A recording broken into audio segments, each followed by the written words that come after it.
The name of my organization is the World Food Programme. It is an agency of the United Nations, and our mandate is to bring food to whoever is unable to get enough to eat. Could be for different reasons. Could be because there is a war, because there is a natural disaster, or simply because people are very poor and the government of their country cannot take care of them.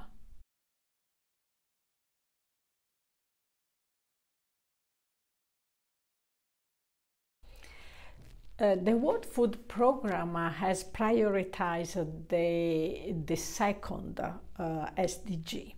That is because we want to see a world without any hunger. Basically, we would like to see our organization to go out of business. It may sound a little bit weird, but basically our success will be when nobody would need any food assistance. Of course, the work that we do is such that we also support other sustainable development goals. So we also contribute to reduce poverty. If you are less poor, you should be able to eat better.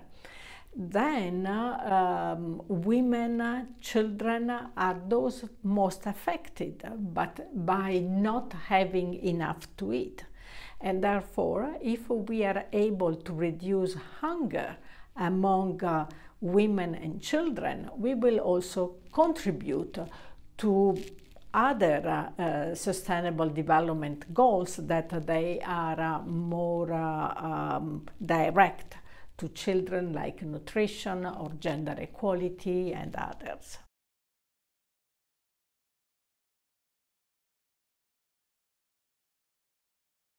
For the World Food Programme, the biggest challenge is really reducing hunger. Why is the biggest challenge? Because the world produces enough food for everybody to have enough to eat. And yet, there are so many that they are not able to eat enough.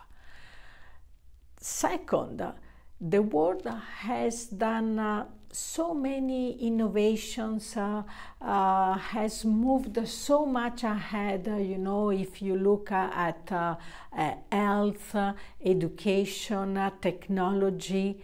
So how comes that it is not possible to solve a problem like giving everybody enough to eat?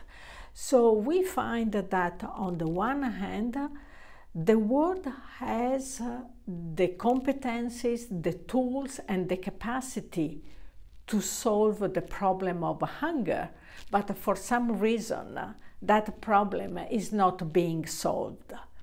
So we are really trying, on the one hand, to give enough to eat to people, and at the same time to identify which are the bottlenecks and how we can overcome those bottlenecks.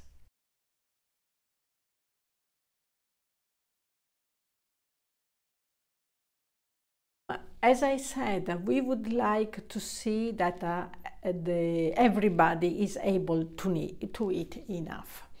There are many people that they produce food, but they remain extremely poor.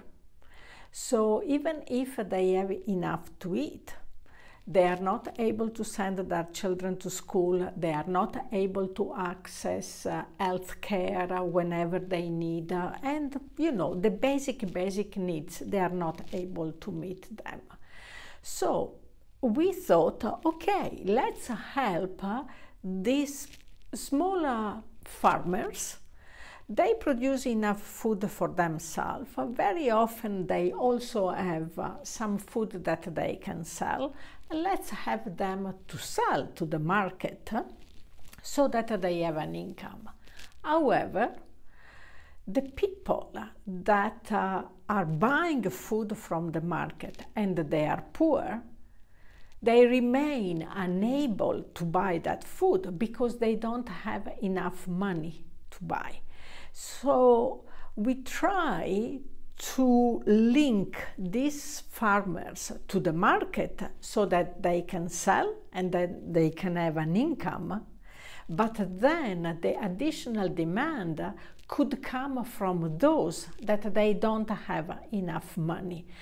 So we needed to help both. So we need to find a way for those that they are selling to be able to sell at a price that is reachable for those that they don't have enough, but at the same time to bring home sufficient resources for their family, and those that they don't have enough money to be able to buy cheaper food so that they can eat every day. It's very difficult to find this balance. We solve one, we are not able to solve the other one. We solve the other one, these people over here, they still remain very poor.